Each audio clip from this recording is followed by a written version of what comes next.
Let us begin. And first I want to say thank you to Lily Tang Williams for coming in for her GrokGauntlet. Thank you very much for showing up. We've had a lot of people blow us off, mostly of the GOP establishment folks. Kevin Smith was the latest one who just blew us off yesterday. So thank you very much for coming. This is going to be recorded. And what we usually do is we'll spend the next 2 hours till 8:30 or so, because we never run out of questions, ever, ever. And then I will put the videos up so that those Groksters that could not come here tonight will be able to review them on the Granite Grok YouTube channel. Then I will start the voting. Every Granite Grok author, if they so desire, can vote. So what we will do is we will list the CD, in your case, the CD2 candidates, plus one more, called No Endorsement in This Race.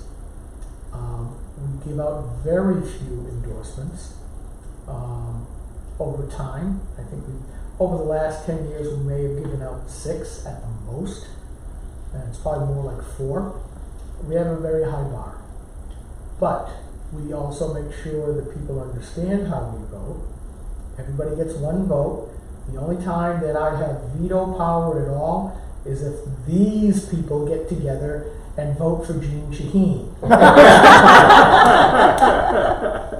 At that point I say, no, this is not going to happen. Well, especially since it's Maggie Hassan's race this time anyway. Yeah, but you get the idea. Well, absolutely. So, and then once we do that, we put up all the videos so that all of our readers can see that. And that's new this time, this cycle. It's generally just been for the Groksters, the Granite Grok authors. And this time I decided that it would be good for our readers to see how the candidates behave under pressure. And we ask some simple questions. A lot of them are multi-level, difficult questions. And I want my readers to be able to decide for themselves who they may or may not support. And it can differ from person to person. They may go with whatever we say, and a lot of people are going to say no. But it's their choice. And we're trying to provide information for them. So with that, I would like you to quickly just introduce yourself, where you're from, what you are running for, and then we're going to start in with the questions. And the way that we run the questions is I'll ask the first one, and then we'll just keep going round and round until we wear you out. Oh, I don't think you can wear me out. I feel, pretty comfortable. How many minutes do I have for introducing myself? Just kind of short, because I think a lot of us have already either seen you or talked with you before. But just enough for the readers who haven't been paying quite enough. Yeah, people have never met me or listen to my story. So my name is Lily Tang Williams. Tang actually was my Chinese last name until I married to American citizen John Williams. So now you got Lily Tang Williams. And Lily was also not my, of course, Chinese name. My Chinese name, Rong, means water lily. So I use Lily and a pretty flower. That's my logo, kind of like a logo now. I was born in Chengdu, Sichuan province of mainland China, 2 years before Mao's Cultural Revolution. And my parents were illiterate workers working for states and factories 6 days a week. And so I went through entire Mao's Cultural Revolution from 2 years old to 12 years old. I did not know anything. I was indoctrinated, and we're very poor. We live in a community housing, so we were on food rationing coupons, and I never had a toy. As a little girl growing up, I never had lots of fun because everybody was so oppressed, and politics was in your face every day, and the loudspeaker every morning, and schools is all lots of chanting and brainwashing.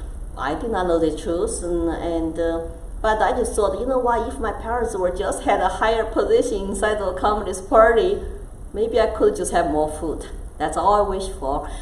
But they were illiterate, so they're at the bottom of the food chain. So it depends on your positions in the Communist Party in your state factory. Then you decide. They give you how much food rationing coupon, like from rice flour, sugar, and even fabrics, and the milk powder was a luxury item. So my childhood memory base just poverty, hunger, and I started to ask questions when Mao died, and I was 12 years old, and I realized he was not God, he was a human being, and somebody lied to me, and I wanted to go to best university in China to search for truth.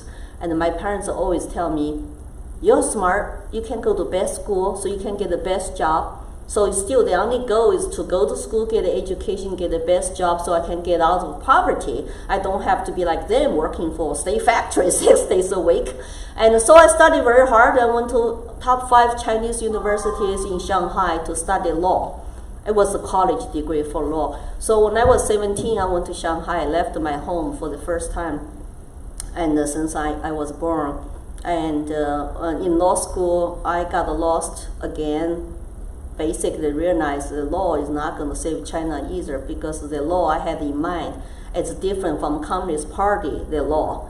Their law is tool to govern the people. My concept of law is provide justice, protect the people. So I become rebellious teenager and went to dancing parties and broken the rules and skipped classes, until I met an American student who told me about Declaration of Independence and Constitution of the United States. I was 30 years in college at that time.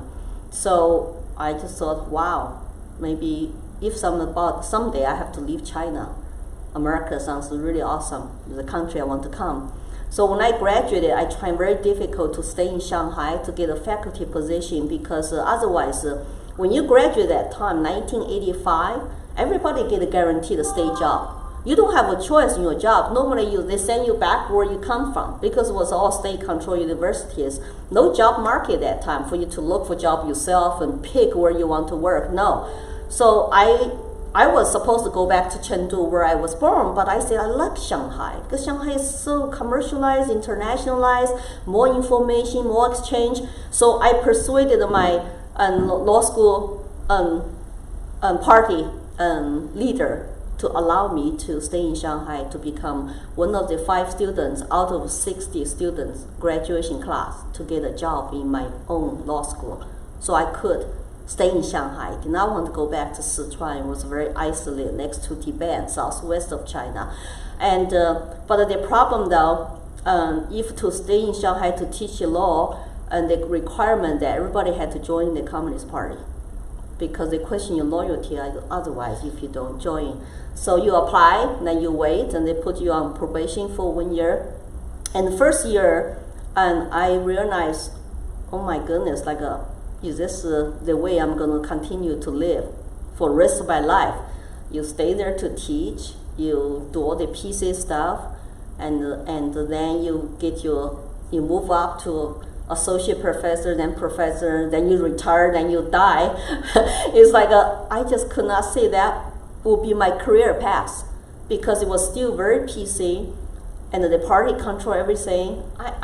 My dream was to change China to rule of law society. There's not much I could do. I was constantly oppressed by the party leader themselves. So I started thinking about maybe I should find a way to leave. To leave, but the problem, it took me a long time to leave. So by the time I finally left China, get permission to leave, I made it to this country, Austin, Texas, to go to graduate school as a graduate student, come here legally. I was almost 24 years old. My first birthday celebration was the 24th birthday in graduate school. I had a surprise birthday party. The teachers and students and office staff were so wonderful to me. They threw a surprise birthday party for me. I have never had such a big birthday party in my entire life. I was totally shocked, and I had so many gifts. So they all gave me lots of presents and stuff. That's why I feel like, Texas people were so nice and warm and welcoming. I feel like a home, and it's like nobody even treat me like that inside China, my native country. So I graduated and I dated my husband. After I met him, the first night we got married, and we both got our master's degree, and he continued to go on to another degree. When I got actually pregnant and started working part-time, and we were in Wyoming, and I started working. So at the beginning, I was not political. I had no idea about how political system work here, and I'm just trying to learn English, make a living, and raise family. So that lasted about 20 years. 20 years in order to just know, get to know, to wake up, to realize what's going on in this country. So when I woke up, I basically realized America is changing, especially under Obama, and under Bush was changing already. I did not like the bail, the banks and TARP, and actually the reason I got involved in politics because of 2008 and all the what's going on in the country, and bail the banks, and he said we have to save capitalism by not to and by use the government to save capitalism, or something like that, and talk about some new world order stuff, and I got really upset because I think my English got better by then. I know what's going on a little bit, and after reading all the Free to Choose, Milton Friedman, that's how I got rid of my China's indoctrinations, by reading like Free to Choose. I think that was like first book I really remember very well. Because my husband said, how come you talk about government all the time? You were fighting your own government. You should read some other books. Now your English got better. Otherwise, all you talk about is government should do this, government should do that. Because I did not have ideology. And so I read then I started to read like Economics 101. I realized there's an alternative to government solutions, which is a free market, a free enterprise. So I went through all that awakening process, and I realized 2008, country is changing, and under Obama, you did not build that. It was like, what? Demonize the capitalist, demonize profit. That's what I heard before in China. So I started to get politically involved. But when I become an activist, first time I testified in Colorado, it was 2013 when they tried to ban AR-15 magazines, limited the magazines. That's when I got really scared. I better get off my sofa, went to state capitol, testified, as somebody who could not even speak very, perfect English. And I continue, I never stopped. Since 2013, I woke up and to become a grassroots activist. So that's 9 years ago. And so long story short, I most recently, 5 years ago, I started to teach students about China. I am a speaker bureau still today. I'm the victim of a Communism Memorial Foundation. So they were sent me to middle school, high school, and colleges to teach kids about horror of communism, especially the Mao's Cultural Revolution. I realized, how come our kids don't know anything? What happened? That's why I went to this public school in Las Vegas. So, lots of Bernie Sanders supporters there. And there were lots of actually lower income minority students, like what were they learning in schools? And the teacher was Bernie Sanders supporter. So, but it's kind of funny thing, after I told my stories with my PowerPoint presentation, they all were so interested. They all tell me very positive feedback, including this teacher who supported Bernie Sanders. So they love your story. It's like, if you love my story, how come you were 33 years old supporting Bernie? I just don't get it. So I think that there's this totally miseducated generation, people who just don't know what's going on. But when I have a chance to go tell them personal stories, and they all like my stories, I see something is horribly wrong in our educational system. Of course, after I moved to New Hampshire, 2 years of pandemic and government tyranny, and I call that pandemic tyranny. That lots of politicians show their true colors. They want to be tyrants. They think they have unlimited powers, and they think they can just cancel people's rights. So I was very terrified, especially the riot. Remember a few months, the riots and lootings and burnings, and because of George Floyd, and that's when I realized the pandemic virus was political, because 1,000 public health officials come out to say they are not public health threats. They can go out protest. And at the beginning, I was scared for virus too, right? Even though I saw what happened in China, but I thought, okay, let's give benefit of doubt for 2 months. Let's see how this goes. And I had lots of questions unanswered. But after that, I realized, wow, they use this virus as a political tool. It was political science. Our unelected bureaucrats cannot be trusted. And I saw what they did during those a few months, terrorize our cities. I realized that it was so similar to Mao's Cultural Revolution when they used young people to go out, also doing the same thing, changing names, changing streets, burning down buildings, and top down statues, and make people, demonize people, who were born white, and all that critical race theory and anti-racism stuff. And I really feel like this is like a Cultural Revolution 2.0 to me. And so I talk to my Chinese friends, my generation, they feel the same way. Lily is like, what's going on? And the cancel culture, people just start to get a kick off Twitter and Facebook. And I was warned by Facebook, and they still shadow ban me today. And join the club. Yeah. So I just spent 2 weeks in LinkedIn jail for telling you so the truth. I never dream about in my new country. I would worry about what I said, and I will not be able to just completely speak the truth and speak my mind. And why our so-called big tech private companies all becoming almost like the state media, like China, like one party control state media, propagandize and make people live in fear. And I feel like maybe this is my chance to really tell my stories nationwide, and I feel this duty. The duty is to come out, tell my stories, and save our country. Because lots of things I see similarities other people don't know. Half the people don't know. So now that's why I'm running. That's why my slogan is, I fear the country I love is becoming the country I left. And you are running for what position? I'm running in City 2 to unseat Ann Custer, who has been there for 10 years. I have 2 Republican challengers in the primary on September 13th. And according to the poll numbers, it's an open game, and 65% people are not decided.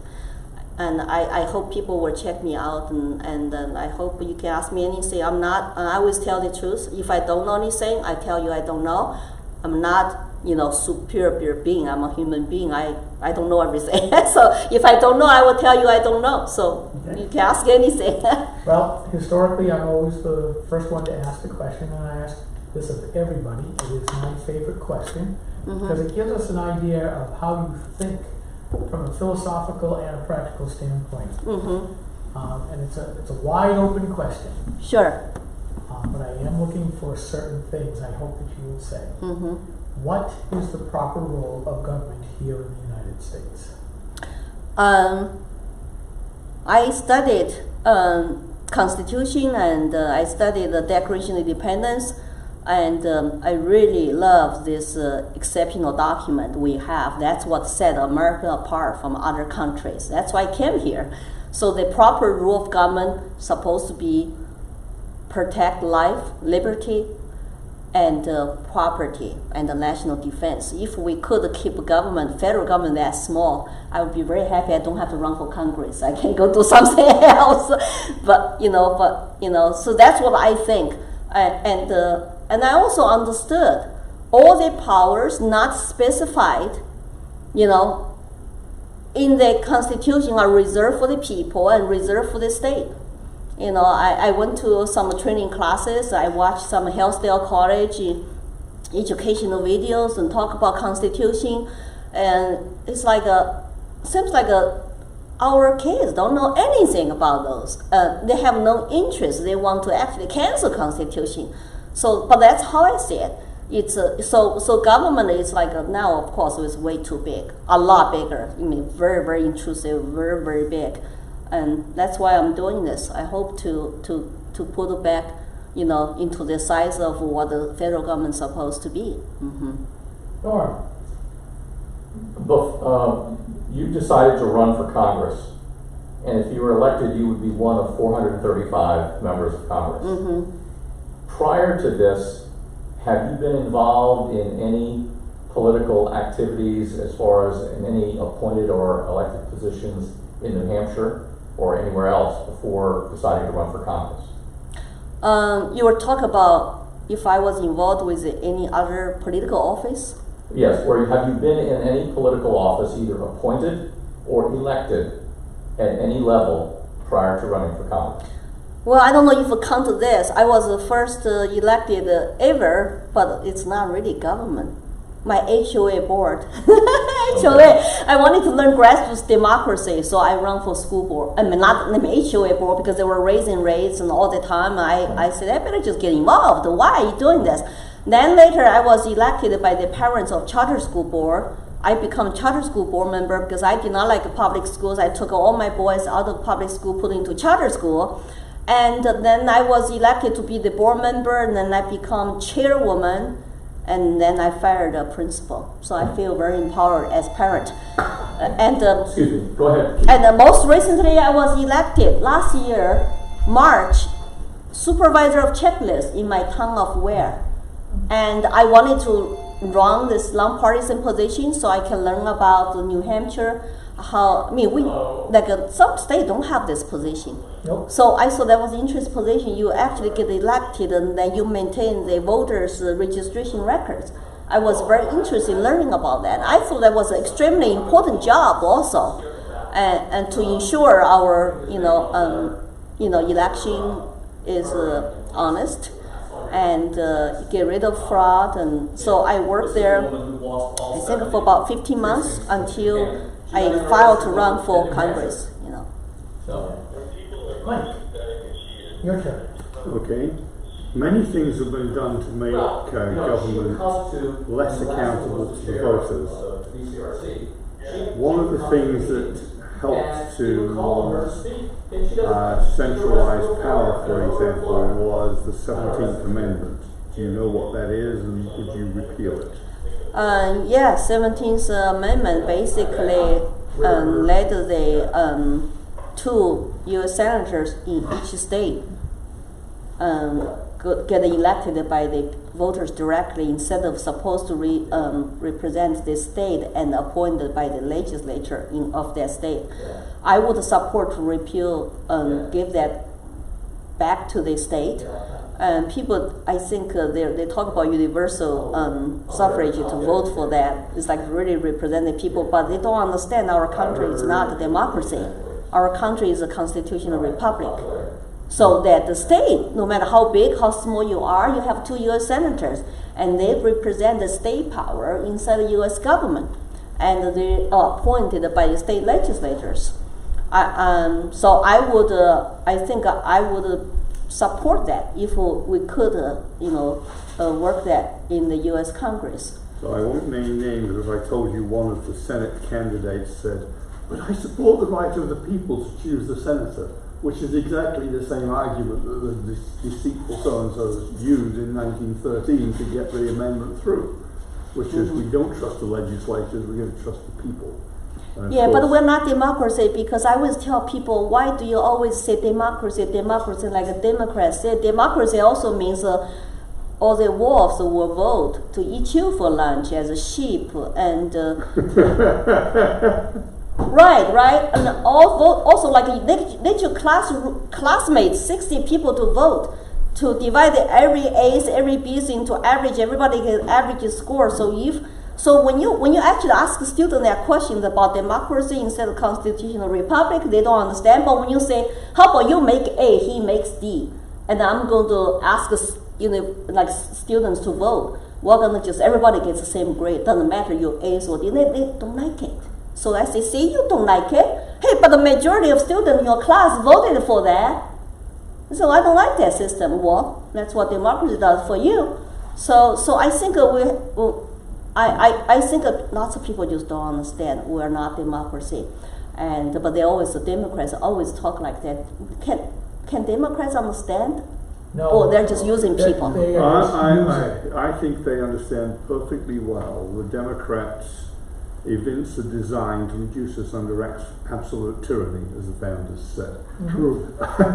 Which is to say that they are subverting all of the things that restrain government power, and that's one of them. Because they also knows that if you talk about democracy, if everything decided by people to lure people in, support them, but the people can be also manipulated and controlled and indoctrinated to vote for them by offering people the free stuff. That's how communists succeed in China, is offer people, if you get us into power, I'm going to give you land. That's what Communist Party tell peasants. I'm going to give you this or that.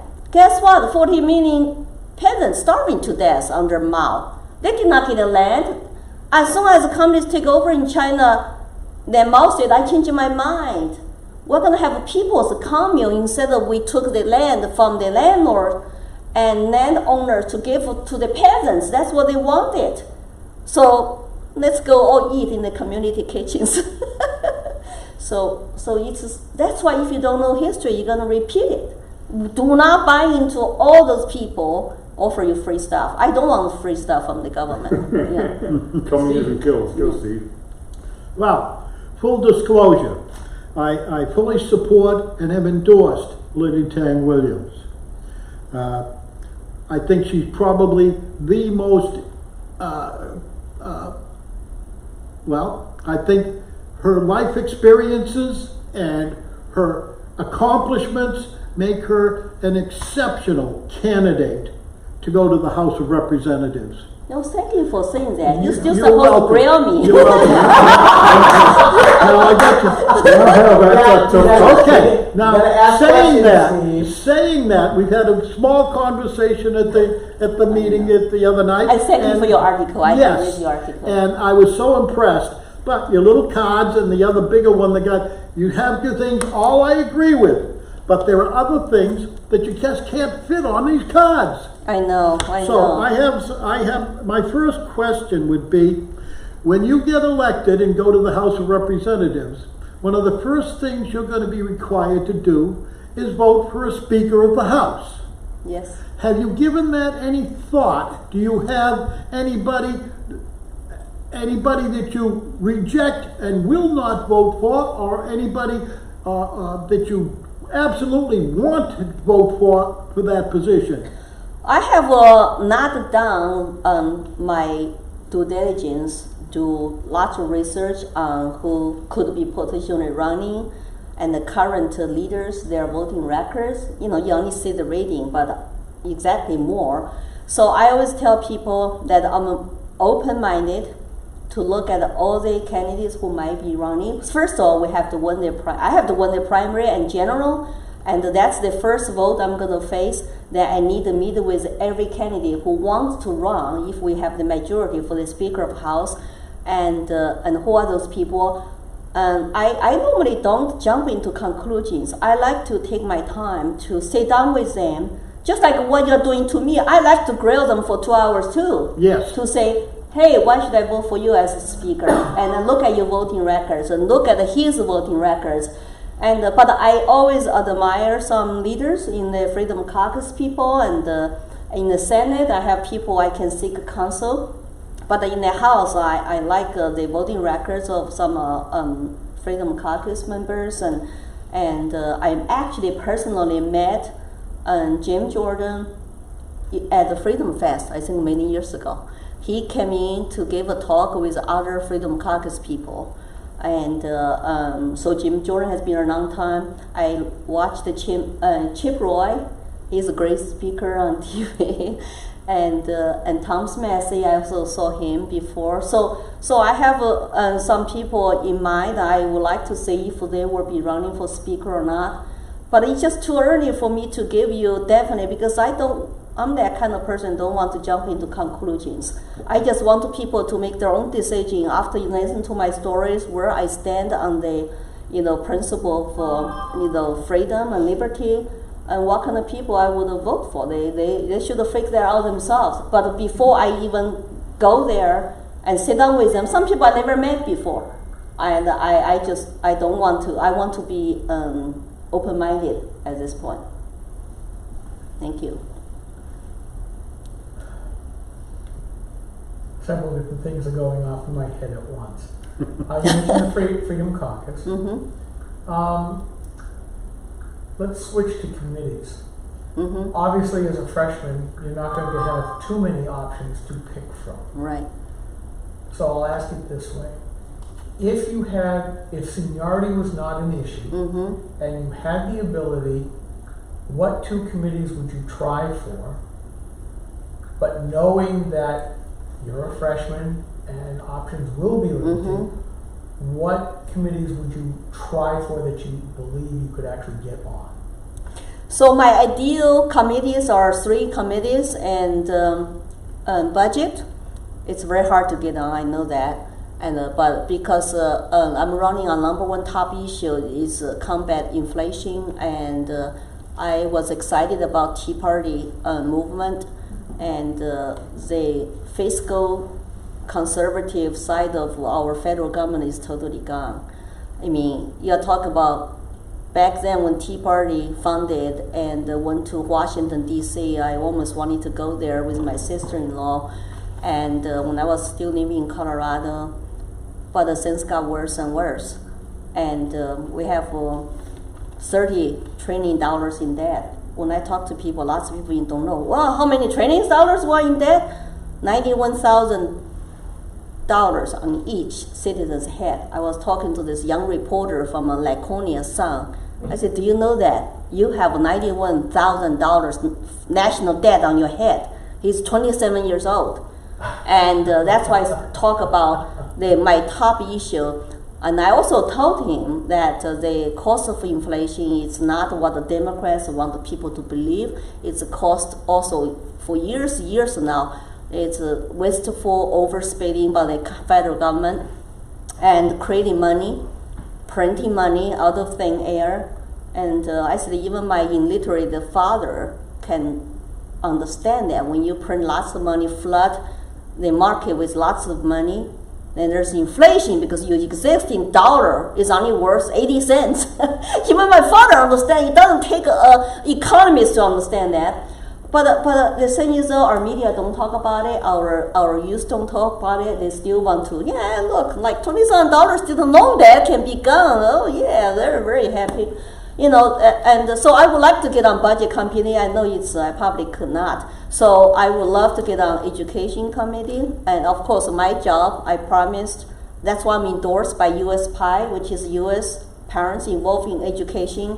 I would like to get get rid of the education department and send the educational decisions back to the states and back to local and the parents. That would be the ideal way. I was famous to get lots of people follow me since 2015. I was fighting Common Core, centralized education, data collection, curriculum testing. And lots of people follow me since then. And we're still fighting because the ASA, basically codified this Common Core. So I know that, I know what the communists want. They always say, you know what, if you give me a child for 8 years, he will be Bolshevik forever. That's what Lenin said. That's why the Communist Manifesto by Karl Marx said free education for all they use. It's a part of their plan. If you control our classroom, if you control our kids' mind, that's how you control a country's future. It's very scary. I have been always saying that parents, time to wake up, to exercise your parental rights and parental control.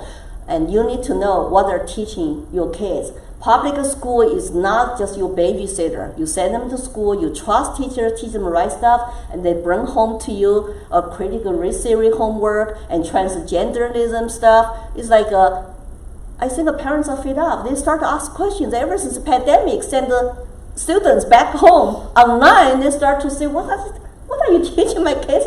So that's one good thing come out of pandemic. Parents start to notice their kids are learning crap in schools.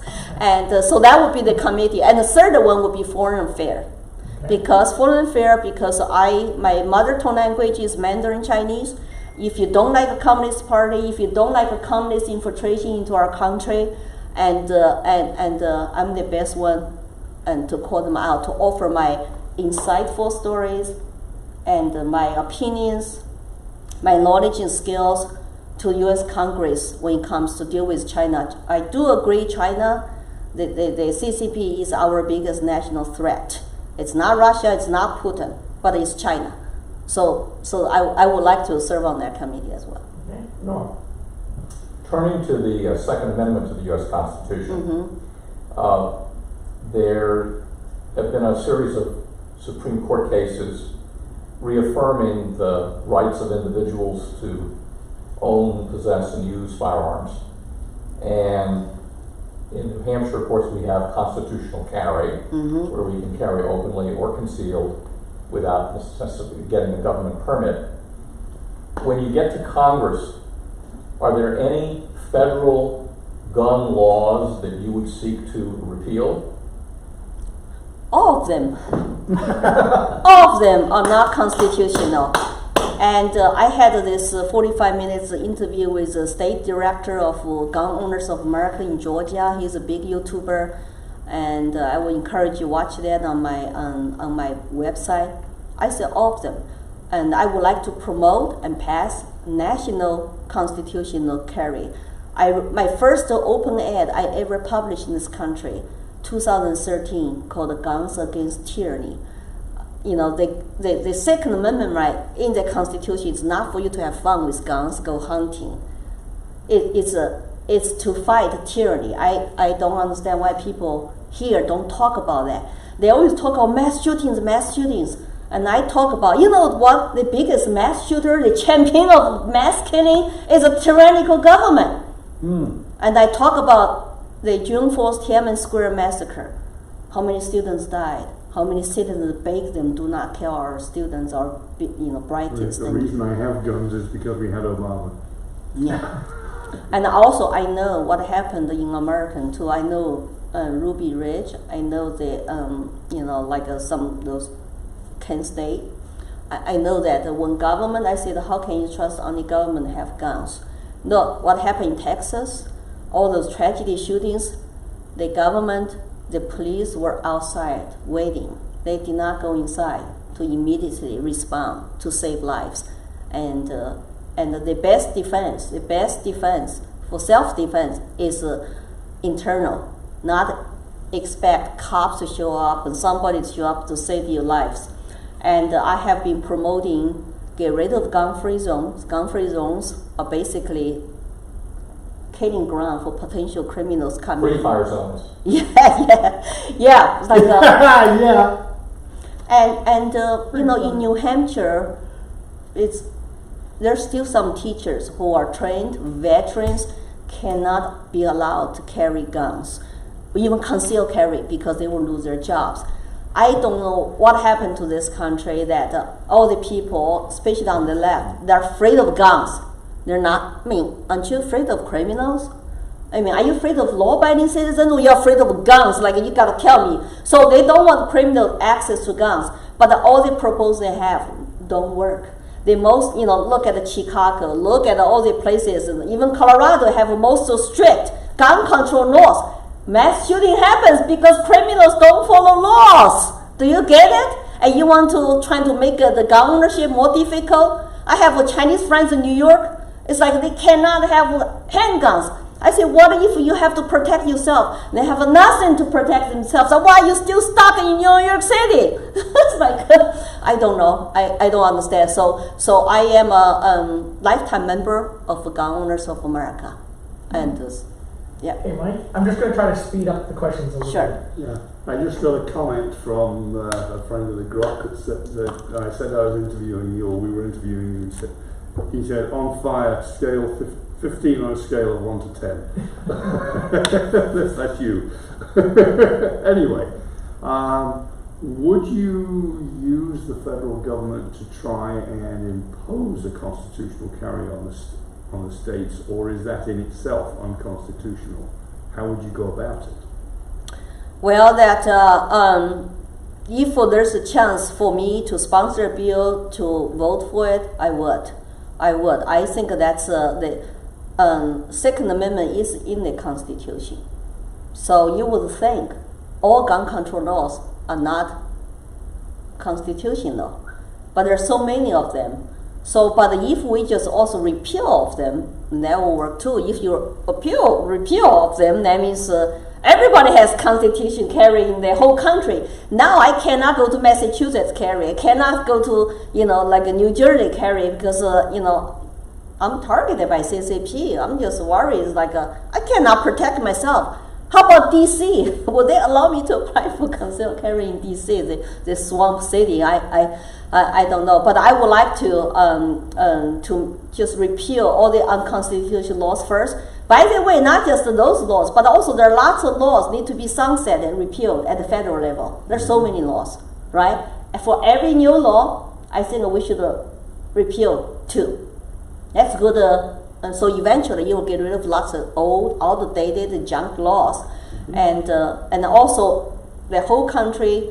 Actually, I think will really be reducing crimes if we just allow people concealed carry everywhere, and do not rely on government, and actually will save taxpayers money on lots of those services. Maybe they're trying to provide you, like for example, all these schools right now have school resource officers.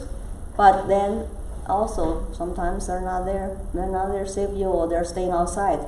So so my stand on Second Amendment, I call myself non-compromising, because I feel strongly this is where you cannot compromise. If you do, then you go down the wrong path very fast, and then we have nothing left to defend our other Bill of Rights. Right. I'd like to go back on the education. So many of our young people go to college. I read a survey that said that something like 60% of them drop out before they graduate. And then those that graduate, a very large percentage, I don't remember what it was, they can't get jobs in their line of study. So they come out of college with these huge financial debts. 2 things I want to ask. Would you support a law that would allow students who go to college and are convinced to go to some ridiculous classes to something, and they can't get any future from it, to sue the universities for fraud? The other question I would say is, should the government, which provides student loan guarantees to these different crazy studies and things that don't give the students a future, should the government restrict the number of student loan guarantees to 3 things? Let's see, would I write it down here? Oh, legitimate science, legitimate engineering, and legitimate medical studies. And the rest of the people, if they want to be lawyers or bankers or whatever, go to school on their own dimes. Well, if I want to abolish Department of Education, I would like to return all that decisions back to the individual state. And whatever you want, like for example, New Hampshire, that's something we can do a lot in terms of educational freedom accounts, school choice, what the majors and the loans. And the federal government should not involve in all this stuff when they're trying to take over student loan business. In 2016, I was just talking about when you subsidize something, you get more of it. That's why your students, tuition costs and university costs is all go skyrocketing compared with regular inflation rate growth. It's because of federal government involvement and they offer subsidies. Yeah. I think that all those questions are good questions for your local legislatures. And I would suggest red states actually come up with solution to really to exercise their state power. I read the Heritage Foundation have a good suggestion. Said, you know what? Why do teachers in our state have to get a license after they get 4 years college, like teachers' college degree? I have met wonderful teachers who have a associate degree, very loving and very conservative, not leftist. They've been doing like a substitute teachers for years, and they love kids, K to 12, but they told me they cannot get a license to be teachers. So why? So this is where red state legislature can make decisions. Let's make it not official requirement. You have to go to 4 years teachers college in order to be licensed teacher. But those college graduates, 90% are being indoctrinated by the lefty professors. Yes. They all come to our school, be Marxist, like social justice warriors. So I think in terms of education, the more local, the better. Give back to state. One question that I always ask anybody running for federal government positions is, if you were asked to sponsor a piece of legislation that you knew would violate some article of the New Hampshire Constitution, would you sign on as a sponsor? Because sometimes the leadership is going to pressure you a lot. Would you vote for such legislation just to appease your leadership? Or would you be one of those that would say, no, because I am first somebody from the state of New Hampshire and not just a U.S. citizen? I would be one of those very few people say no. And as I said, the reason I'm running for Congress is not to serve any special interests or lobbyists or leadership, or even my own Republican Party leadership. I'm serving people in 2nd Congressional District in New Hampshire.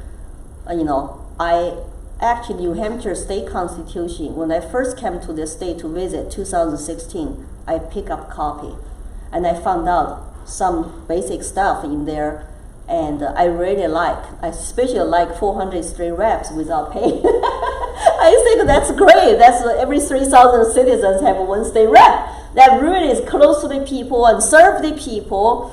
And we don't have a term limits problem. People come and go because they make $100 a year. And no, I will not to sign up. And if that's the prerequisite for me to get a committee positions, so you have to excuse me when I say I'm sorry, because I don't go along. I don't get a certain committee positions. I will explain to you what happened, and I will be totally transparent on why I don't want to go along. I can do Facebook Live, I can do YouTube videos, whatever you want. I will be always keep close to the people of New Hampshire, let you know what I'm doing, explain my vote, and I will not violate any constitution, U.S. and the state. Okay. Nora, you need to pass? Okay. Mike. Where was I going with that one? Say we're having fun. It's very relaxing. It's like I don't feel it's really. We generally end up having conversations rather than an interrogation. Yeah.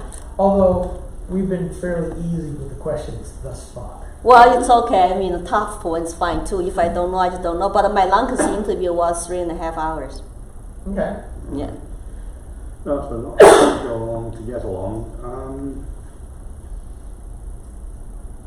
And if you need to take a pass.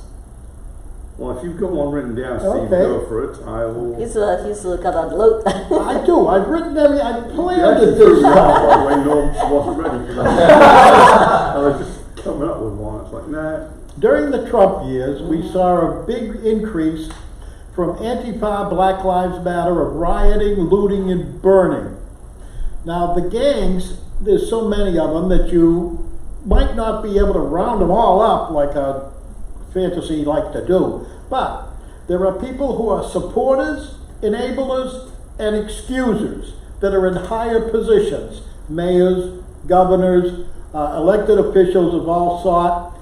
Could these positions, would you support a federal law that would criminalize that sort of thing? Well, that when the federal buildings are being damaged, that's where like when Trump offered like a National Guard and to protect federal building, it makes sense.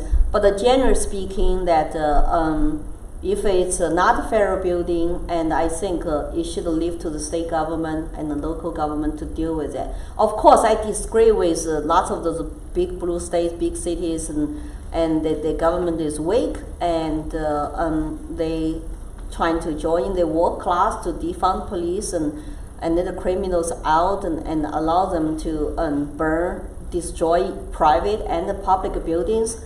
And the local people should decide to get activated, involved, and throw them out. And that's another local control issue. I don't want the federal government to send military or National Guard everywhere when state has emergency they request to. Otherwise, it's state issue. Even though I personally, I do not like, it's really saddened me to see that the BLM activists, even though lots of people don't know, the founders call themselves trained Marxists. Antifa called them anti-fascists, but they were carrying communist flags. And it's like, how come those young people who got involved don't understand? That they're all the same saying. If they worship communist leaders and socialist leaders, like the Nazis, Germany, that was like a socialist party. Yeah, just like the brown shirts in Germany. But they're saying so. I think our young people are totally really miseducated, misinformed. And some are paid to do the riots and lootings, destroy private property. Some were brainwashed. Hey, looting is justified. How come you have so many properties? I don't have any. See, that's the communism education indoctrination. Yeah, I associate that with the lack of social studies in our schools. Would you support something that the federal government would require any schools getting federal funds would have to have social studies as a criteria critical subject in the schools so that they can learn about those things? Well, as I said, federal government should not get involved with education or promote subject over another subject. Do what Florida did. Yeah, Florida legislature get together. Even if federal money is involved? I don't want, well, we should not, once we abolish the Department of Education, federal money should not be involved. No. And to give money back to state, give power of education back to state, and let the parents, let the local school district, let the local state to decide what they want to teach kids. I don't want federal government coming to say what you should study in the social study class,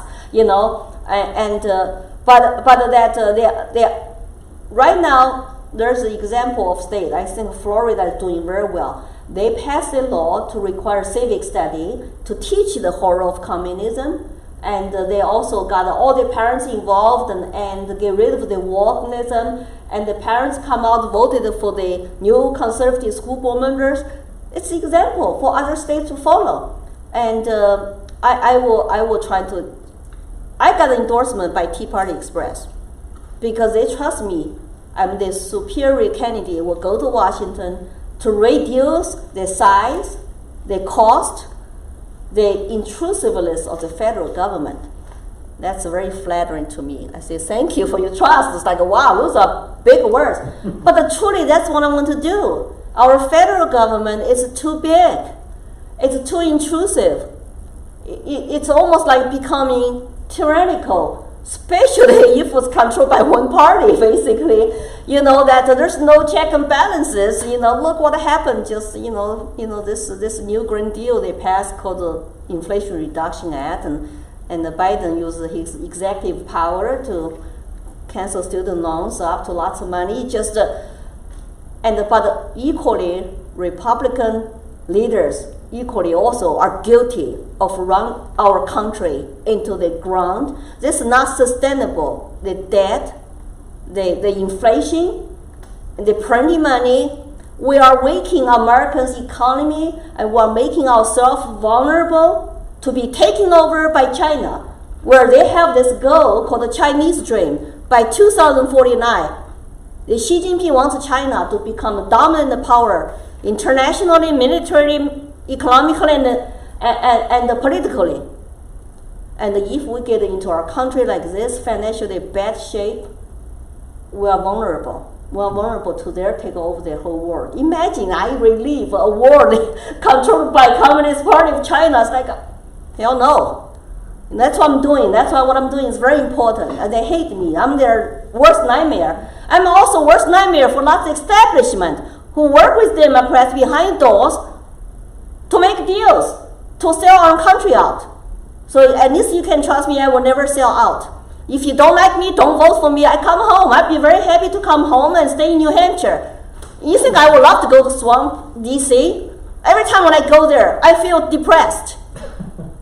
I look at all the big federal buildings. I look at the big lobbyist buildings, special interest buildings, and who are paying for all those? All those rent sinkers. And we are the taxpayers paying for everything. And how long this dragon, this wagon, that how many people are still going to pull if more and more people just sit on the wagon, don't do anything. I'm just afraid that we lose America as the most exceptional country on earth. And that's why I'm doing what I'm doing, So we need to really cut size of the federal government. So, we'll go ahead. Do you think there should be such a thing as a federal crime? In other words, a hate crime or some class of crime that the federal government gets involved in, or do you think the states should always manage what is and is not a crime for them? So what crimes are in the Constitution call them federal crimes? Taxes. 16th, yeah, 16th income tax. You try not to pay that, you go to jail. Yeah, it's a crime that exists, but we've got it. But no, my question was: should the federal government, the Congress, pass national criminal statutes, or is that out of order for Congress to do that at all? It's a state issue. I think when you look at all the crimes and all the stuff belong to the state. And that's why, we just turned Roe versus Wade back to state. It's not constitutional issue, right? I mean, it's like let the people in each state to decide. And I know some people, they are still pushing at the federal level to vote, either codify Roe and Wade, I'm totally against that, or even vote to ban abortion at the secrets at federal level. It's like, no, let's state have that. Yeah, Supreme Court. Both answers are wrong. The federal government should neither ban nor promote any kind of abortion. It should stay out of it and let the states do it. That's what I'm saying. It's a state issue. Our Supreme Court justices were even threatened to give this issue back to state. Why do we want to give back to federal government again? Then that means that when the Democrats take over, then they're going to do whatever they want at the federal level. There are lots of powers and lots of decisions. If we can keep at the state level, I think that's best for the people. Okay. One of the things that we've been seeing a lot lately, and California is infamous for this, are states' attorneys, either at the state level or maybe down at the district level, especially those that have been receiving monies from George Soros and his organizations, Open Society, Open Democracy, who have decided to do a progressive style of the rule of law. The rule of law is a singular pillar of the United States ethos. But we're seeing these kinds of folks not treating the victims of crimes, but giving laxity to the those creating or doing the crime. Perpetrators, things like that. There are also those who do it at the federal level. Again, even though you just had the question of should there be any federal crimes at all, even if that process started in, there would be some kind of transition period. What would you do if you're in Congress to say, if you see those kinds of U.S. attorneys who are failing to uphold the rule of law on a consistent basis, what would your reaction be? Well, congressional oversight might be needed. You can always call for hearings and investigations. I know George Soros is involved in lots of states, get a DA elected, and then they are very, very, lenient. And the law and order is really in danger right now in lots of, especially the blue states. And but I think any issues related to the federal government that the Congress can call for hearings, investigations, and they need, of course, there are certain, I really support our separation of powers and judicial independence. So Congress have to do their job if it's the right time for them to do their job. And U.S. attorneys, and they're confirmed, right? They're appointed, and then they're confirmed. By the Senate. By the Senate. So, but I think that that's why sometimes the hearing can go on for a long time. And if we don't have a control of Senate, it's very difficult to get our own U.S. attorneys confirmed. Of course, that you need to also have the right president, you know. But I think whenever it's justified for congressional oversight, and I will be open-minded to get involved, to look into that. You can give me a case, for example, like if a U.S. attorney is confirmed by the Senate. So if a U.S. attorney doing something really bad, besides the congressional investigation hearings and what are other suggestions that you think you have that might be a good thing to consider? What are other options that House of Representatives have? I don't know. No. Well, U.S. attorneys serve at the pleasure of the president. They're appointed by the president, confirmed by the Senate. Right. The president can get rid of a U.S. attorney if they feel the U.S. attorney is not doing the right thing. Mm-hmm. Doesn't happen very often, Mm-hmm. but it does sometimes happen. Yeah. In some states, let's talk about, we were talking a little bit about the federalization of criminal law. Mm-hmm. In the Constitution, there are very, very few crimes defined in the Constitution. Mm-hmm. The criminal law traditionally has been left up to the states. Right. However, since the New Deal of the Roosevelt era, there has been an increasing number of matters in the federal system Mm-hmm. that have been made criminal. So we're going from a very small number of federal crimes back in the 20s, let's say 1920s and early 30s, to now where there's this whole mass of criminal law that, you know, it's almost impossible for someone to live without breaking a criminal statute that's been adopted by the federal government, whether it's, you know, it's not just the taxes, but just all sorts of things. Mm-hmm. There have been situations where a person has been tried and arrested and convicted of a crime for filling in some wetlands on their own property. At the federal level? Federal level. Oh, that's Violation of the EPA rules becomes a federal crime. Yes. Well, Supreme Court just decided that like EPA has no Right. authorities to pass There- laws. Yeah, there are, you know, but there has been this ever increasing expansion. You said you were studying law when you came to this country. No, not only in China, not here. Oh, not here. You didn't study law, so you're not a lawyer here. No, I'm right? not. Okay. I wish I could have the money and English, you know, to go to law school here, but I could not afford it. It's okay. We have Yeah. too many lawyers. As Yeah, it yeah, I is. know. There are many too many lawyers No. as it is. But the problem, of course, is that any time to federalize a crime, to make a federal crime, it has to be proposed by and passed by both the House and the Senate, and then signed into law by the president. Mm-hmm. So, would your position be that you would resist any increasing number of federal crimes? Yes, absolutely. Why do we want to give the federal government more and more power involved with some state issues? I would like to cut down what they have, like you said. That's just crazy. Say you all know about administrative state, right? Starting in the 70s, and you get all the federal three-letter agencies. Then they all start to pass laws, and then they make lots of federal crimes. It just, you know, like you said, I even did not know. Maybe I could have violated some federal crime I did not know about. It become when you make lots of people criminals, then you become like, this country will become like a police state. So anybody can just stop your car, arrest you, hey, you violated this crime. It's like, what? It's just like, as I said, federal government is too big, too intrusive, too powerful.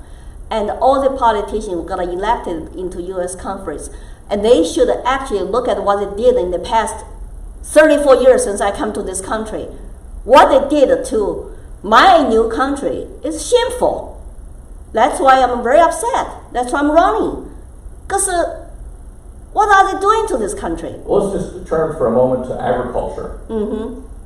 The federal government has a system of price supports where it supports the price Americans pay for things like sugar and other commodities, that if those price supports were withdrawn and those programs were eliminated at the federal level, and those commodities actually had to compete in the marketplace, for example, sugar being a great example, that the world sugar prices would drive the prices of sugar in America down, so that instead of having Coca-Cola having to use high fructose corn syrup instead of regular cane sugar, they could now go back to using sugar because the price would be falling down to the world levels. So we've got artificially inflated prices on the American consumers because of federal price support programs.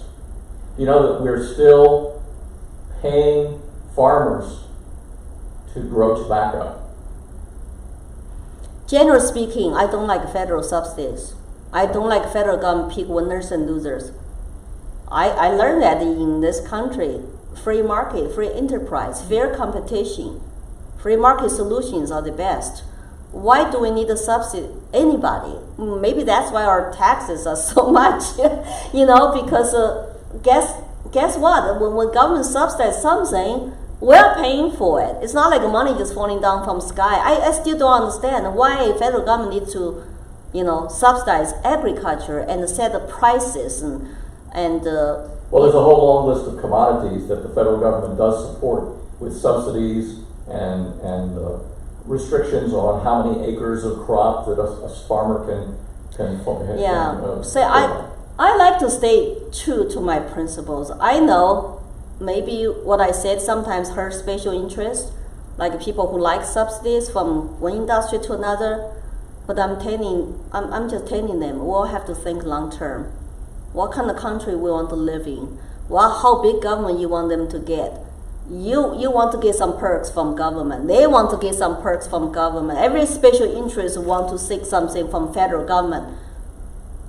So, how big do you want the federal government to be? How much America you still want your children to live under? It's not sustainable what going down this path. I would like, as I said, I would like to cut down the power, cost, the size, and intrusiveness of federal government. I'm saying that cross-border include people who benefit. Maybe my family members benefit. Like I have somebody who is my family member serving the military, and there are lots of things we can cut. It doesn't matter who. If we just cut 6% of federal government, all the agencies' budget right now, we could balance budget in 5 years, according to Senator Rand Paul. But who has guts to say, we're going to do this? That's why I'm so disappointed that when Republican Party got elected, control all branches of government, from White House to House to Senate, what did they do? What did they do? Squadouche. I like that word. That's good. Yeah. That's why I was so upset. It's like it's about our country. It's not about here's a special interest, here's special interest. Okay, that's why I'm not controlled by any special interest. I'm sure lobbyists will stay away from me because they know my principles. And they would still try. Yeah, they will try, but they're saying so. Well, maybe after 2 years I won't get reelected. That's okay. That's okay. I signed the term limit pledge anyway. I would like to see career politicians to be limited. I will try to co-sponsor and vote for the term limits and balance budget. So if we can do that in the Congress, I will be coming home very happily. Include myself after 3 terms, I'm done. I come home. I'd be very happy. We don't need the career politicians. I also don't need any more money. I'm call myself priceless candidate. Nothing can buy me. Not $1 billion can buy me. So that's fine. There's no joke about that, which I work with. I always joke about the negotiating price. No, it's time to cue Skip's famous comment, the bigger the government, the smaller the citizen, which is exactly why we support the kind of things we do, and we like what you're saying. So, I originally spoke about federalization of crimes, but you touched on something else, which is administrative law and administrative crimes. Congress are cowards, and have been so since at least the 60s, and probably since FDR, in that they will create an agency to make rules, and then say, see, we didn't do it.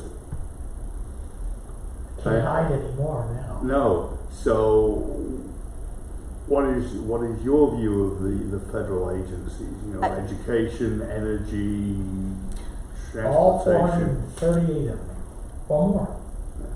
too big, too much. Well, what would you do with them? Or we should, as I said, if we really want to balance budget, then we have to cut down the spending cross-board at the beginning.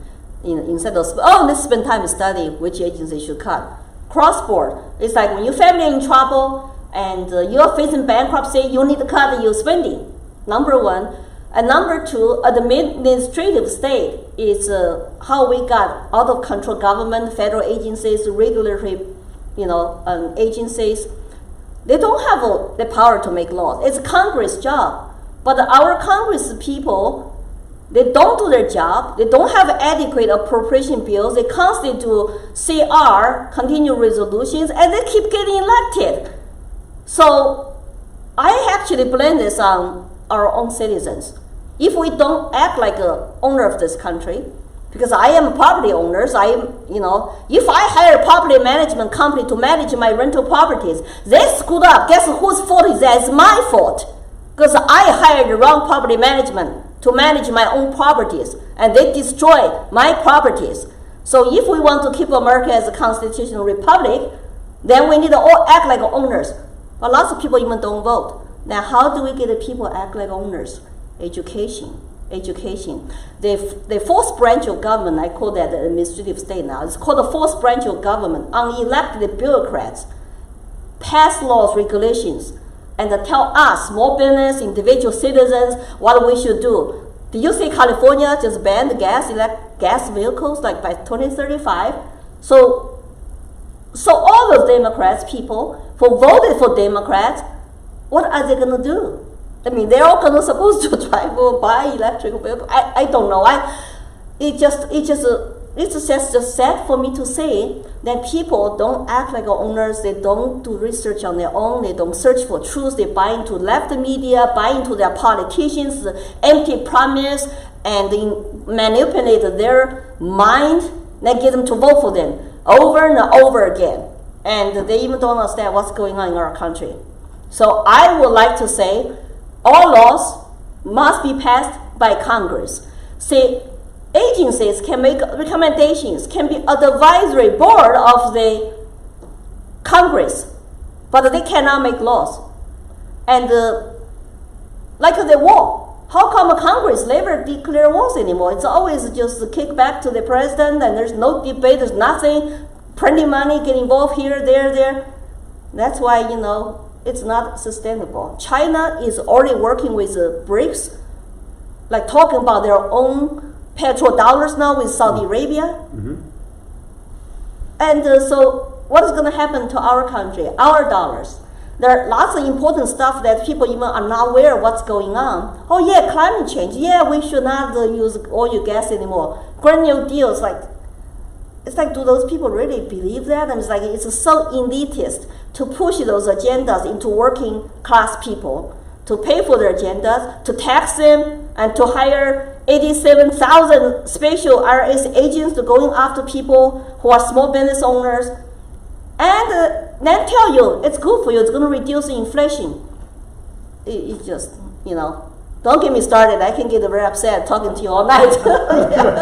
I'm sure you will feel my frustration. On a scale of 1 to 10, she's 15. Yeah. Steve. Going off on left field here, you heard about Carl Rittenhouse, of course, the young fellow that had to run for his life and shoot a couple of criminals. They tried him for murder. He was acquitted of all 6 charges. Mm-hmm. Was that prosecution, in your mind, a violation of his civil rights? I actually watched it a little bit, especially at the end when he claps and cries, and that everything he did was legal.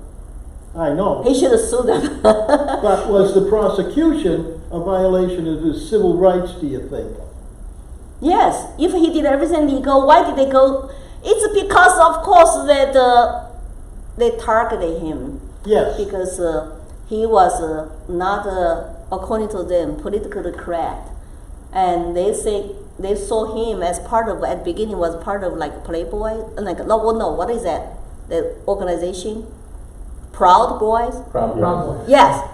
So the Democrats, left the media work together. I'm talking about, of course, the leadership, but politicians were after, basically, they call the potential, I mean, there are all kind of names. I'm even called extremist now, you know. Join the club. Yeah, yeah. And so any dissident voices, they want to crush you. And they want to make you file bankrupt. They want to fine you. They want to put you in jail, lock you up. I saw that in China. It's starts some so-called cultural revolution. All this cancel culture. It's really about to silence all political dissident voices. And if we cannot speak, we're afraid to speak. We cannot think freely, and people cannot get to the truth. That's also how you destroy a free society. And that's why the freedom of speech, one of my top 3 issues. Rittenhouse, I was so glad, he actually sued them. He did sue. Yeah, he did. And I did not follow up. Did he win the lawsuit yet? We're still waiting for trial for the civil. I think it's still in the process. Yes. I hope that kid will be sad forever. What he went through, what his family went through, how he was treated inside the jail. I heard it's unbelievable. Unbelievable. And the poor kid, he was only 17 years old. I mean, he's 18 now. I hope he run for president someday. Tell his stories or write a book. He learned at early age how important individual liberty, freedom is, how important the constitutional rights are, and we need to keep government very small and limited. So what happened to him will never happen to anybody else. Actually, I saw that kid was he's a hero. Even though he's young, that's great. But if you follow my social media and Twitter, I tweeted right after his case, whole bunch of Antifa BLM activists marching in Chicago. What they were chanting, they were so upset with that verdict because we had rule of law still, we had a jury. They were chanting, the only real solution is a communist revolution. I had to take a video myself and put on Facebook. It was on Twitter, so I had to, record it. Would you call them seditionists? Well, are they supposed to be insurrectionists, right? They're trying to overthrow our government with violence. I would and they're say communists. And do they understand what the communists do? They should talk to a communism survivor like me. You get locked up. It's unbelievable. So that's why. But lots of people, I get a ban, so my posts don't get lots of people. Now why I'm running. I want to go floor of Congress to say, hey, everybody have to listen now. I will be on C-SPAN. I will call out those lies, and I would debate ALC people. I'll be on C-SPAN. Everybody can watch a live. I'll be doing maybe Facebook Live. She won't debate you. She'll run. Yeah.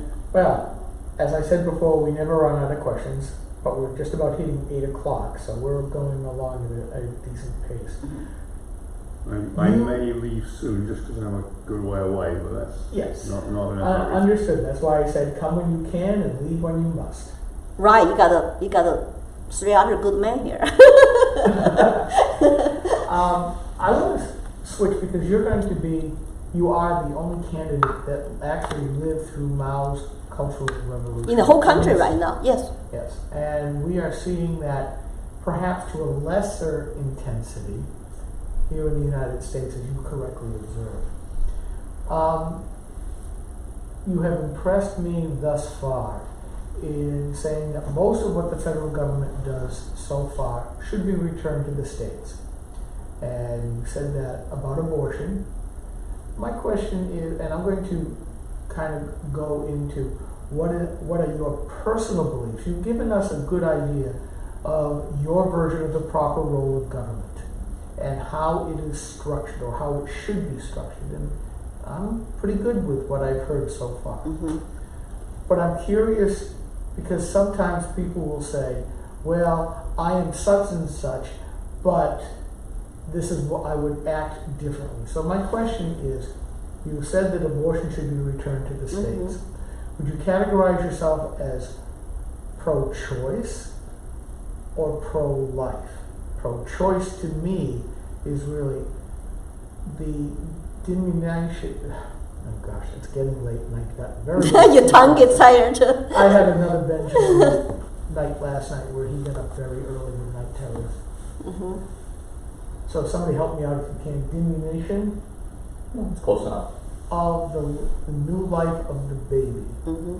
to where all we hear is body autonomy by those on the side that believes abortion upon demand at any time.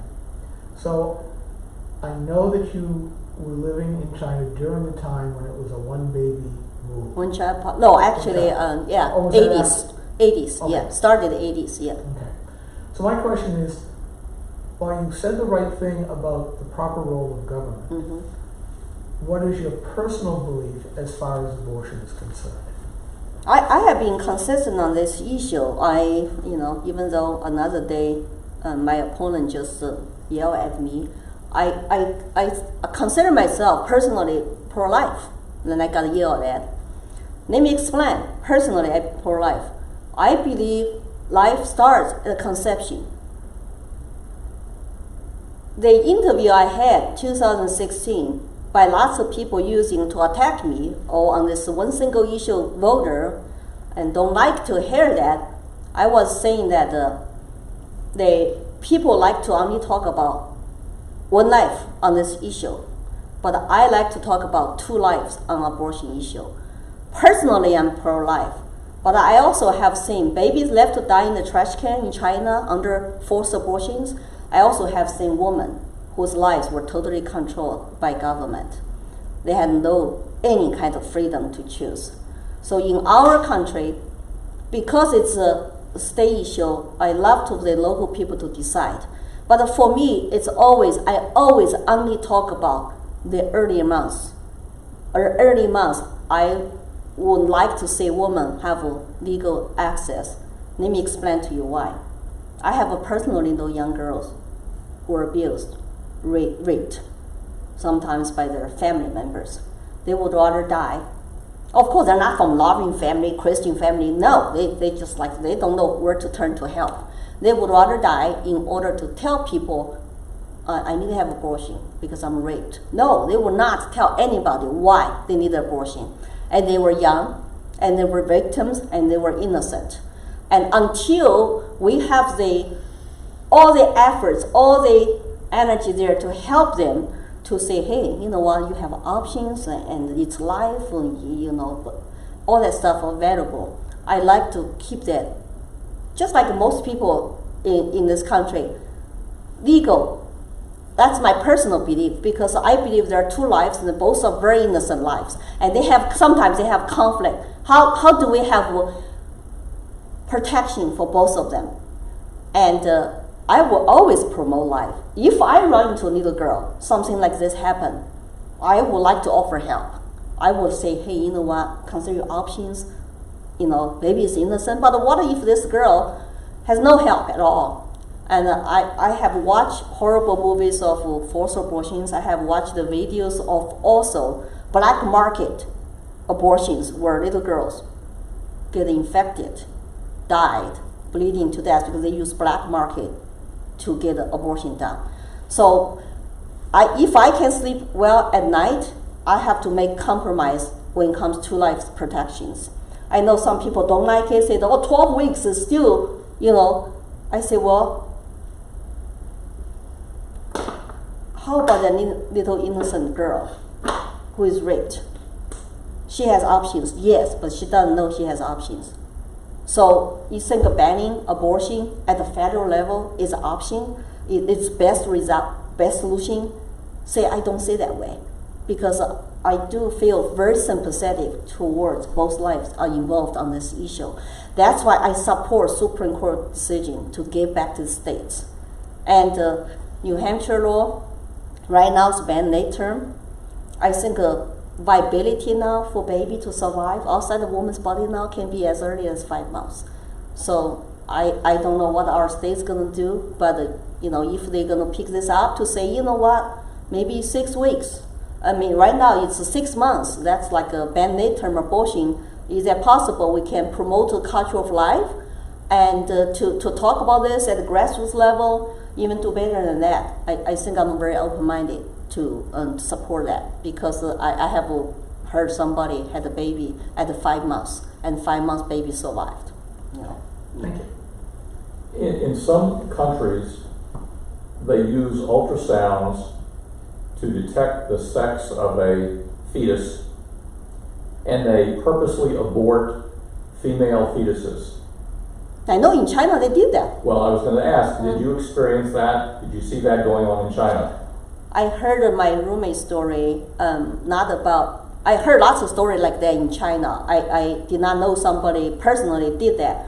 And I only heard my roommate come back to dormitory in college, going crazy. She will not go back to her internship in the hospital because, they forced the woman to have abortion very late term, and the baby was alive, and then they tossed into trash can and died crying. She had a mental breakdown. She come home, she had heart, she said, I cannot go back, I have nightmares and stuff. But it's very common. I watched the movie too, like the one child policy movie, one child lynching, like all this, it's nightmare to watch that they did. They will, because the Chinese culture traditionally is sons carry family name. The daughters marry out. So they all want to have sons to take care of them, carry family names. So they would choose to abort girls because they want a son, because when you're limited, how many children you can have, and they all want son. That's why you have 30 million Chinese men are single in China. They cannot find wives. And the Chinese government say, well, we don't want those men all start revolution. Guess what? They make some adult shops legal. Used to be unthinkable. Oh, they will have adult shops to buy stuff legal. It's like, because they have 30 million extra men. And that's why girls trafficking is very bad. You can lose your baby girls, daughters, all of a sudden, because they get kidnapped or something. It's very, very uncommon in China, especially the underground operations. Say the thing is, I think our people today really just need to focus on education and counseling and promote culture of life. I think I talked to someone who works for the pregnancy crisis centers in New Hampshire. It's wonderful because they help the girls and educate them and offer help and offer adoption. There's so much things we can do at the grassroots level. Democrats, I think they want to use abortion issue to energize their base and to get them elected. That's why the Ancaster and Elizabeth Warren wanted to sponsor a bill to take down pregnancy crisis centers. Like what? It's like you always talk about you want a woman to choose, but you only want to push them to choose abortion. You don't want them to choose life and to choose to go to crisis centers to help them financially and change their mind. So I call her on Twitter. I say, you just want to use women for political gains. You really do not support women in crisis. And we need to call them out on that. So, but personally, I really think it's a state issue. And when you look at the world, the most Western countries, that abortion is legal for 12 weeks. That's average, right? For first 12 weeks.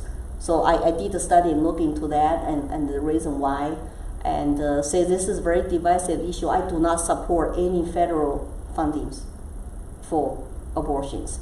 It's such a controversial issue, and they should not get involved with federal dollars. But I also don't want to go back to state. Please don't go back to the federal level. No. Okay. Mike.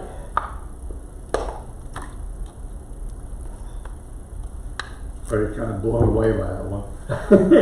I know, and if you disagree with me, that's fine. I respect that. I hear you both sides. I hear both sides passionately on this issue. It's most difficult emotional issue for me too, because there are two lives involved. I am very sympathetic towards. The Democrats are definitely the culture of death, no matter how you look at it.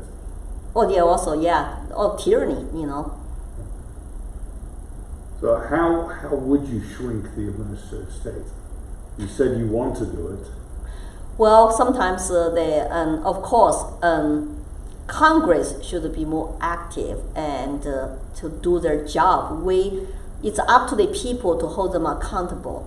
They say if you elect somebody like the traditional Republican go there and work with Democrats, they don't shrink the federal government powers. They make deals and so it looks like you have two parties, and some feel like you have one party there because the results are the same. But it's up to the voters and to hold them accountable. Also, I kind of enjoy to see what happening recently by Supreme Court. There are some cases that wish Supreme Court would pick it up and to look at it, but they recently their decisions are pretty good, including EPA. I don't know. I need to look into that option. What can current member of the House, for example, do to shrink the administrative state? There are so many of them, and they have so much power. Maybe like I said, to repeal some of those laws when they want to pass a new bill. Maybe that's one thing. I supported President Trump. He cut lots of regulations, but then you have to wait until our person to get into the White House. And but I can tell you though, we cannot miss another opportunity. If Republican control all branches of government, they better do something really, really good for the country. There are lots of issues got kicked down on the road. Nobody takes responsibility, pretend to play blame game, but eventually it's all the same results. And people are sick and tired of it. And our country today is laughing stock of the world. China's Communist Party is laughing to the bank. The PC, workalism in our military, in our federalized agencies, in our schools, and let them come in here to infiltrate, to buy land, to buy our private companies, they even bought the AMC. I just heard AMC is about to file bankruptcy.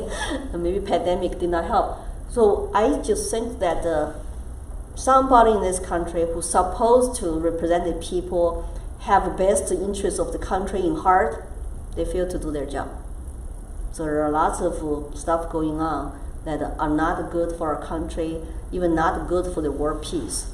And we need to be prepared. We need to be prepared. And this federalized agency must stop, that to go after political enemies. And lots of work to do. Lots of work to do. But I'm not going to stop if I don't get elected.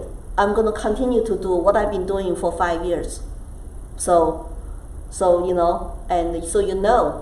not going to disappear.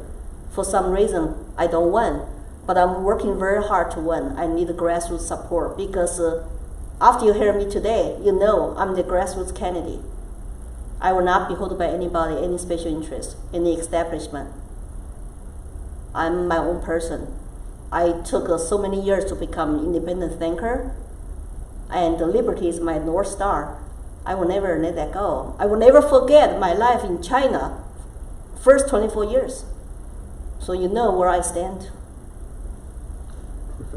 Steve? As I understand it, the Constitution of the United States gives the federal government the responsibility for our borders. It's a federal law. Am I right? Yes. Yes. So when an administration or an executive or somebody like that chooses to not do that, are they violating a federal law that makes them impeachable? That's why I said the proper rule of government, a federal government is protect life, liberty, and the property and the national defense. Now they can't fail to secure our border. It's like, but we spend lots of money in Ukraine to secure Ukraine's border, and all the narrative is like, oh, it's good, we go support Ukraine, send money to Ukraine, help to fight Russia. It's like when Trump trying to secure the border, build the border wall, asked for $5 billion. I remember that. Democrats play politics, will not give him that money to finish the wall. They don't want to give him that credit. They want to keep this issue alive for politics. Both parties have failed to come up really with long-term solutions that are good for our country, and also in a human way, but secure our border. And I do have a suggestion, even when it comes to back to your administrative state.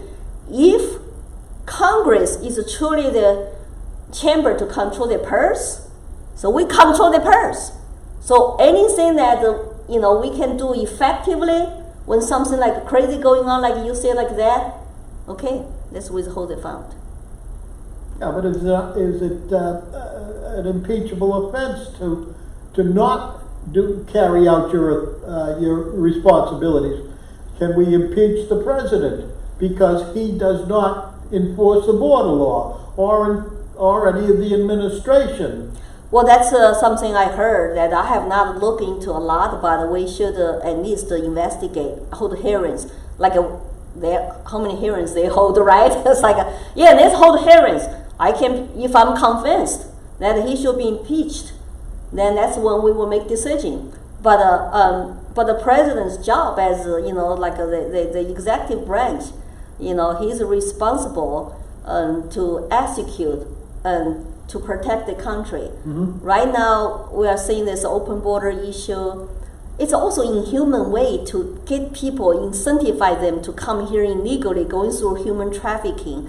You saw 43 people die in the van in Texas, and you saw kids got trafficked, and girls get raped, and it's an inhuman way even to do that, to send a message. At the same time, my brother wanted to come here legally.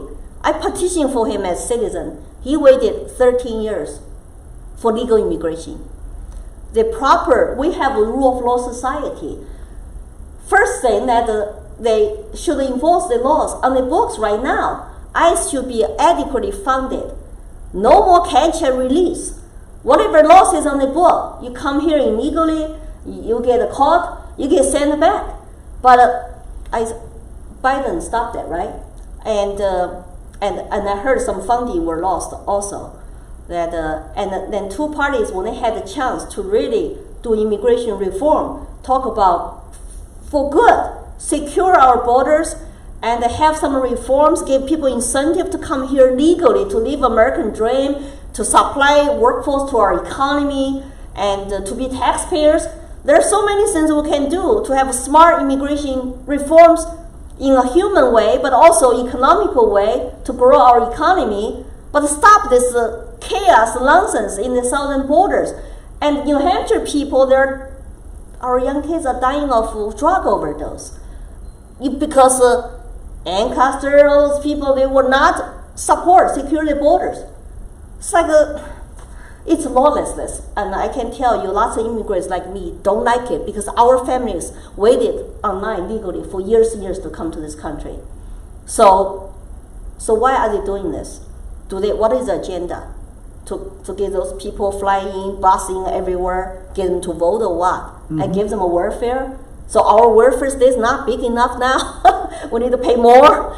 It's just lawless. That's why secure border is one of also my major issues. And it's on my website. I will ask people to check out. And as legal immigrant, I do have to say, our legal immigration system is really outdated. You know, if I was Mexican, you know how long my family, my brother had to wait to come here legally? About 17 years. But the people come from southern border, 2 hours they're in. You know, catch and release, catch and release. I had to go through health screening, background check, find an American sponsor, so I would not become public burden. I had to do all this stuff to become foreign student in this country. And my brother had to go through all this stuff, become legal resident. He's not citizen yet. He's working. You have to become a green card holder for 5 years. You have to pass civics test before you become citizen. This whole process is extremely long and extremely not streamlined, and I think that there are lots of things we can do. That's what I would do. I would do right thing for the country. I would not play politics, you know. And I see the problem. I want to fix it. And if you don't like it, you don't elect me, that's fine. That's be it. But I want to do something good for America. I'm going to wind up for myself because I get 2 hours to drive. Yeah. 2 hours? Where do you live? Oh, when you came down to the bar. Wow, you come this far? Oh. You were on the menu. Is that a bad word? It's the first time I've seen Norm's place. I came here because the interview was you. Oh, thank you. I appreciate that. It is long drive. Be careful when you drive back. Yeah. Most of the time, it's me going to his house. Oh. We interview other people down at my place. And where do you live then? I live here in Guilford. Oh, so you drive. I drive, yeah. So you're the I live here full. in Guilford too. So you're the full core panel members. Not always. It varies. We're part of a kind of a loose confederation. Yeah, Steve McDonald is not here tonight, but he lives down in Merrimack. So Oh, he's far away Steve would be too. at my place if this was at my place. Yeah, I met him at the center right coronation meeting a couple of times. Yeah. I met him. Yeah. All right, I always reserve both the first question and the last question. A lot of times we see people who say very similar things to what you have said, and they turned out to be very disappointing. I use Frank Ginta as my quintessential example during the Tea Party movement.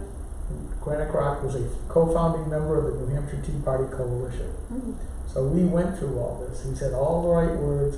He made multiple promises, one of which was he would never vote for something that would increase the national debt, be it an outright bill or a continuing resolution. And he lied to my face. And I'm glad to say that I helped make him lose. Oh, somebody from New Hampshire? Granite Rock. No, Frank Ginter. Yeah. He was a former congressman. Oh. So okay. here's my question that I've been asking everybody.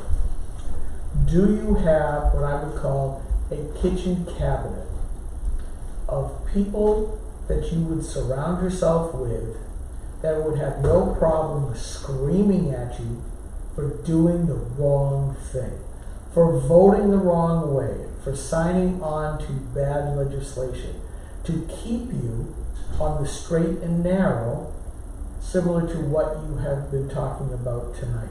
Do you have those trusted people already in place?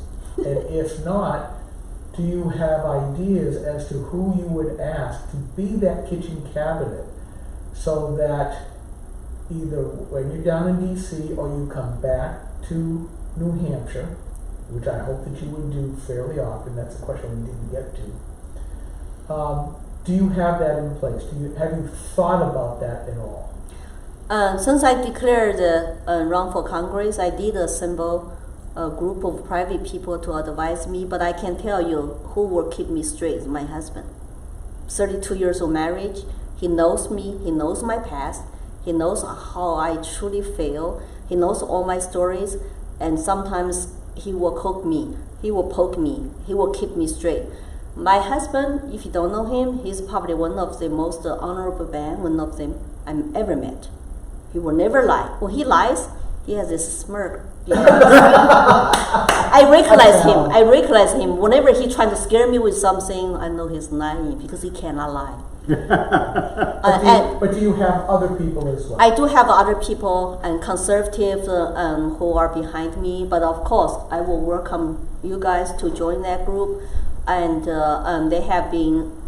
I admit I have a drawback. Okay, my drawback is that I am a relative new to to New Hampshire, and lots of people don't know me, including you, include some people who call me, wanted to ask me lots of questions. They don't know me. It will take time to trust me. I understand that. And all I ask for you to spend some time to know what I have been doing. Just Google my name, Lily Tang Williams. About 22 pages of me. Lily Tang Williams is a unique name. I'm the only one on Google. So you can look at the Google record from 2013. I have been fighting for liberty 9 years straight, without stop, without being silenced, and saying the same thing over and over again. I know New Hampshire people don't know me very well, but Colorado's people who've been there, because I lived there for 20 years, they do know me. I still have their followers. Actually, one of my maximum contributors from Colorado. No matter what I run, he's my maximum contributor. They believe in me. So I'm asking people to take time to Google me and get to know me, and I want you to support me. But if you have questions, feel free to call me, to email me. We can always have meeting like this. And as I said, I like to be close to people. If I go to Washington, as soon as I can, I take direct flight, come home, and have town halls. And when I come back, I want to listen to people from all sides, conservatives, libertarians, independents, even moderate Democrats, and the veterans, and people on fixed income, and the people who are poor, who are disadvantaged, the minorities. I'm going to represent everybody.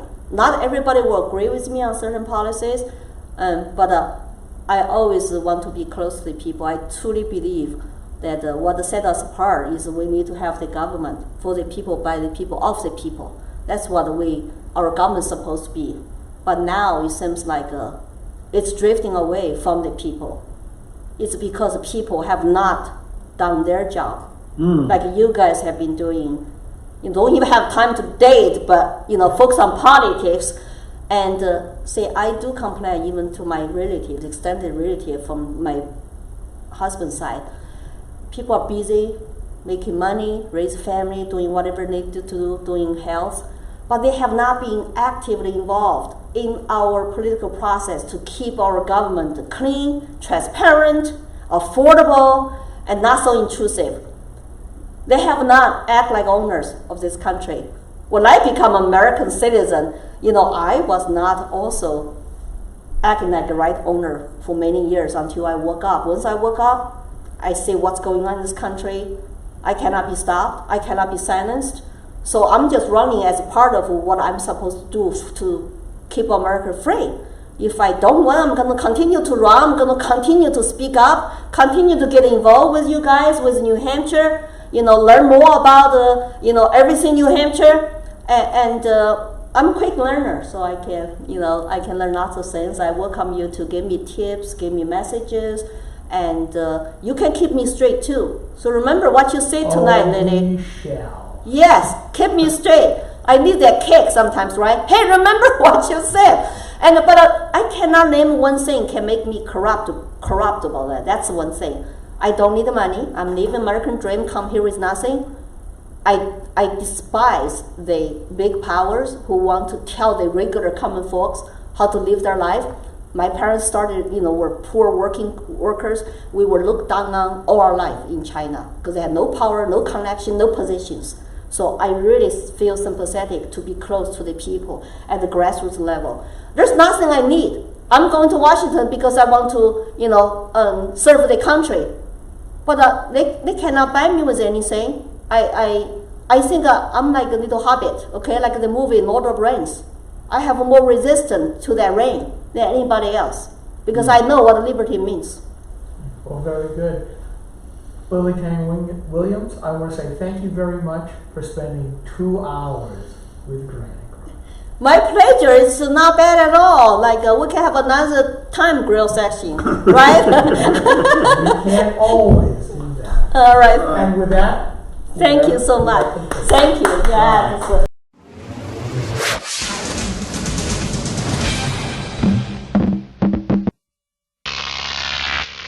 Grok TV.